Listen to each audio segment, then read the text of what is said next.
Chambers. Security video shows Jessica Chambers just before her death. New evidence has emerged in the killing of Jessica Chambers, a Mississippi teenager who died after apparently being intentionally set alight. Police have released this security video from the Cortland gas station where Chambers had filled up on December 6, less than 2 hours before her death. Here she is, dressed in a black sweater and loose pajama pants. The video shows her about to enter the store. When it appears, she waves to someone she knows, before turning left and walking out of the frame. A few minutes later, she returns to the frame and enters the store.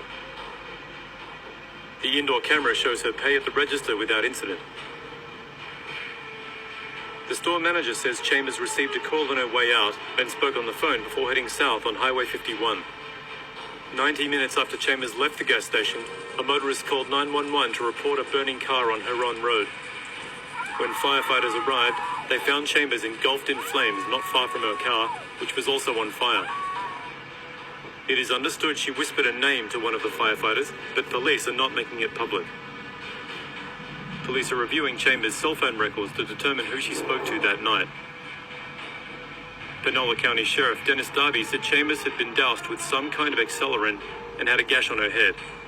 She received burns to 98% of her body and died shortly after being airlifted to hospital. Extra action, extra insane. Testimony in the Jessica Chambers murder retrial continued today. Quentin Tellis is accused of setting the 19-year-old on fire in December 2014. The first trial ended in a hung jury. Local 24's Tish Clark has a look at today's testimony in Batesville, Mississippi. Day 5 centered around testimony from an intelligence analyst who pointed out cell phone data and video surveillance in which he says placed Quentin Tellis and Jessica Chambers together in the hours and minutes leading up to her murder. Paul Rowlett showed the jury a detailed timeline of events the day Chambers was set on fire, beginning with the morning of. Rowlett testified that text messages proved Tellis asked Chambers for sex. Chambers refused, but cell tower data and surveillance footage placed the two of them together at different times throughout the day. Here's Rowlett's testimony about Tellis's reaction to finding out later that night that Chambers had been burned. This is the same girl that he had just been with. It is? Same girl that he had been with for the days before. Yes, sir.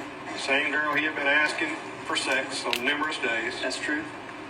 And the same person that he sent that really nice, sweet, good night, sweet dreams, I'll call you tomorrow. It is? He didn't make one attempt to reach her upon finding out she'd been burned. He did not. In fact, what did he do? He began returning those calls and texts. If you remember during that, around the 7 time frame, all those girls had been trying to get in touch with him. He begins to get back in touch with those girls. And also, what did he do with the information from Jessica Chambers that was contained in his phone? What we saw from both his phone dump and from what we saw in the interview with Dustin Blunt, he deleted all text messages and all information between him and Jessica from his phone. And he erased her from his life. The defense is expected to call 3 witnesses. The jury could start deliberating sometime Sunday. If convicted, Quentin Tellis faces life in prison without parole. In Batesville, Mississippi, Tish Clark, Local 24 News.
Yeah, today 2 of those people talked with us in hopes of clearing their name. As you mentioned, around 100 people, federal, state, and local investigators have been questioned here in Panola County.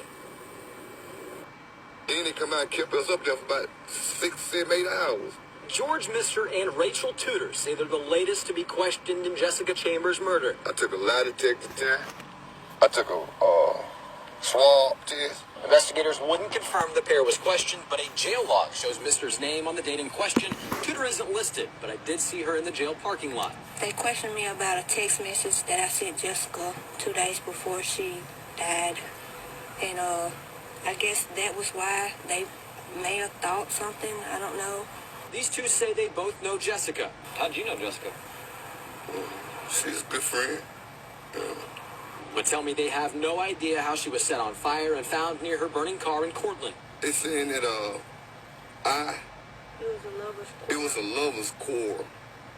You know, a lover's quarrel. That's their question about. District Attorney John Champion estimates around 100 people have been questioned. I knew Jessica pretty well, and we hung out, and we had our differences, ups and downs, but, you know, none of us would really ever imagine doing something like that to her. Mystery still surrounds the 19-year-old's death. It's been almost 2 weeks. People continue to come in and out of the jail for questioning, but so far no one has stayed to be charged with her murder. Jessica in any trouble? We don't know. You know, I don't know what the problem was that got her killed. Now, both of those people were questioned and released, not charged in this crime. Investigators haven't officially commented on whether gang affiliations played any role in this case or death. Investigators hope to have lab results back next week. If you know anything, call 1-800-729. More breaking news. Now the man seen in this convenience store surveillance video, taken around the same time as teen Jessica Chambers was last seen alive, has been cleared in the search for her killer. And good evening, I'm Joe Birch. My colleague, Ursula Madden, is going to take us through the chilling surveillance video just released today. Ursula? Well, Joe, the video that we're about to see is incredible video that WMC Action News 5 brought to the attention of investigators. In it, you can see Jessica Chambers, who was set on fire and killed last weekend in Panola County, Mississippi. It's in this highlighted area right here as she walks from around her car in the gas pump toward the convenience store. But something catches her attention off frame, someone she waves at and then walks toward that person. It could be one of the last times that Chambers was seen alive before her horrific death. And new tonight, Janice Broach spoke to the first responder that the teen whispered her last words to. Janice is live to piece this fateful night together for us. Janice. Well, that first responder is the Cortland fire chief, who not only had to look after Jessica Chambers before she was airlifted to Memphis, but also had to maintain a crime scene. I have also learned that Jessica Chambers was spotted at a party Saturday night, not long before her death, and not far from where she was discovered. There was a party going on, and she was there. When she left the party, that's when it happened to her. District Attorney John Champion told me investigators are looking into what, if anything, the party had to do with Chambers' death. The teenager was discovered next to her car on a rural road in Panola County near Cortland Saturday night. We were expecting to be just a normal car fire, put it out, extinguish it, and, be done. But to the Cortland fire chief's horror, he saw Jessica Chambers lying next to her car that was in flames. I realized who the victim was, and it was just shocking. I hate it for the family. Investigators say someone poured an accelerant on Chambers and set her on fire. Chief Haley said she said some words to him many believe may be the name of her attacker. I can't really disclose any of that information at this time. Investigators will only say several people have been questioned.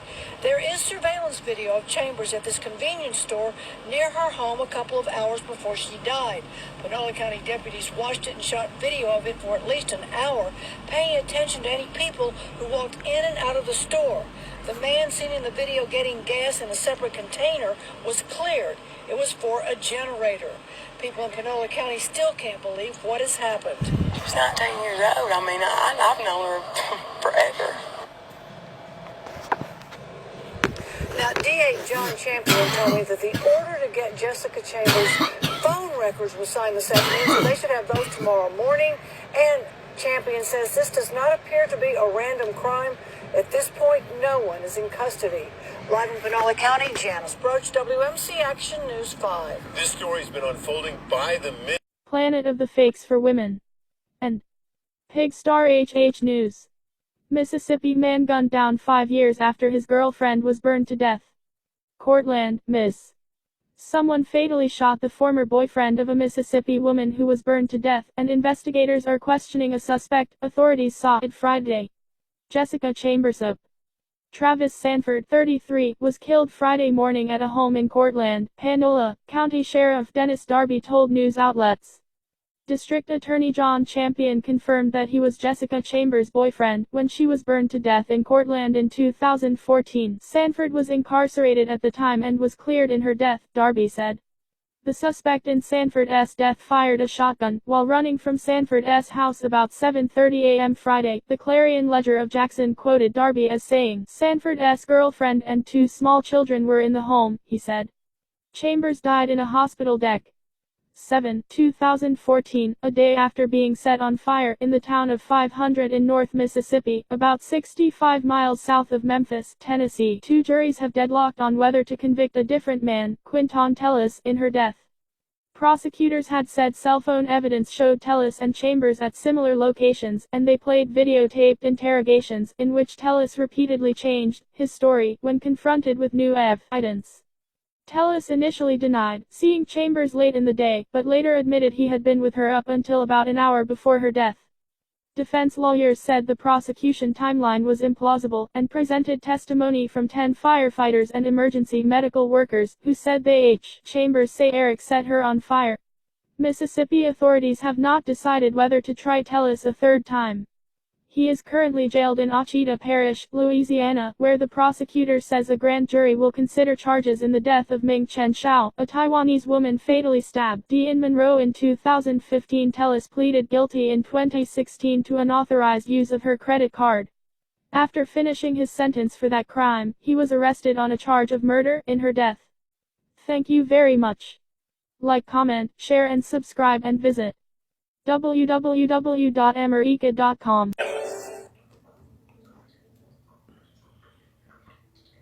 People are being interviewed in connection to the murder of Jessica Chambers' former boyfriend. Travis Sanford was found dead early this morning in Cortland, Mississippi. Back in 2014, he dated Jessica Chambers, who was the victim of a high-profile murder case. Sanford was never charged in that case.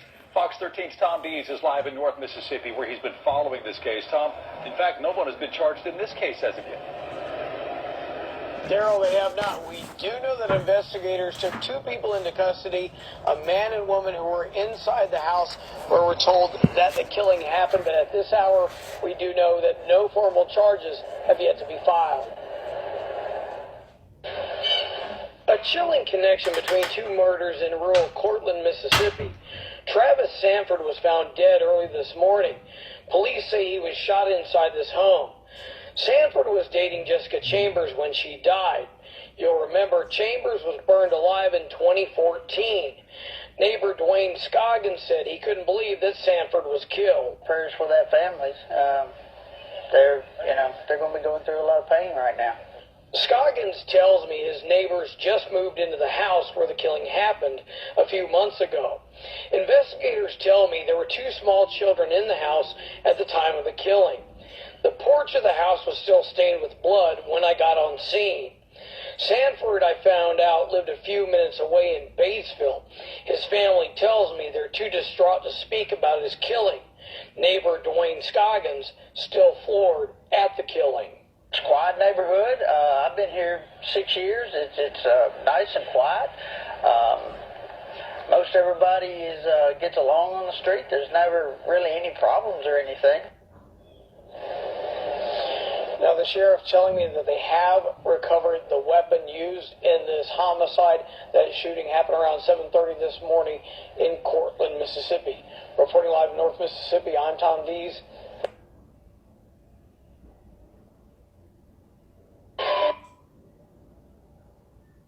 On Fox 13's Good Morning Memphis, we bring you the stories that are new. Take you live to breaking news happening right now and uncover new details so you know what will happen next. Fox 13's Good Morning Memphis team, live weekdays from 4:30 to 10 a.m.